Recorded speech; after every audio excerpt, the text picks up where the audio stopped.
নীল ষষ্ঠী আসছে, আবার দুধ বৃষ্টি, বেলপাতা স্টক ক্লিয়ারেন্স আর উইশ লিস্টের পাহাড় হবে।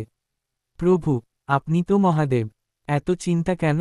মহাদেব, ঠিক আছি, কিন্তু নীল ষষ্ঠীর দিন আমি লাইভ ফ্রিজ। ভোর 4টা থেকে লাইন, একজন যাবে, আরেকজন আসবে, আর সবাই বলবে, বাবা, একটু আশীর্বাদ, তারপর ঢপ। ঠান্ডা দুধ, এটা তো ভালোবাসা। ভালোবাসা বুঝলাম, কিন্তু কেউ কি রুম টেম্পারেচার লাভ দিতে পারে না? শুধু দুধ নিয়েই এত চিন্তা? না, আসল কমেডি তো উইশ লিস্টে। কেস 1, বাবা, আমি না পড়েই চাকরি চাই, স্কিল বাড়াও। না, আপনি এইচআরকে একটু বলে দিন।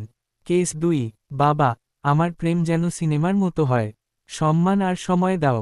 না, একটু স্লো মোশন এন্ট্রি আর ব্যাকগ্রাউন্ড মিউজিক চাই। কেস 3, বাবা, আপনার মতো হ্যান্ডসাম বর চাই, প্রতি বছর আলাদা আলাদা লোকের নামে আমার মাথায় দুধ ঢালা বন্ধ করো। না, মানে সেটেল করিয়ে দিন প্লিজ।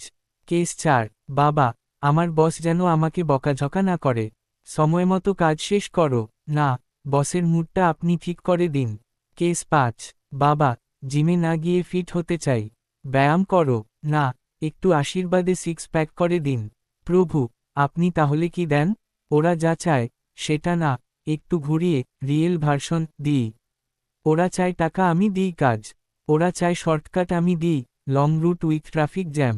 ওরা চায় ম্যাজিক, আমি দিই রিয়েলিটি চেক। মানে আপনি ম্যাজিক না, লাইফ আপডেট সার্ভিস। একদম। কিন্তু ওরা আপডেট ইনস্টল না করেই রেজাল্ট চায়।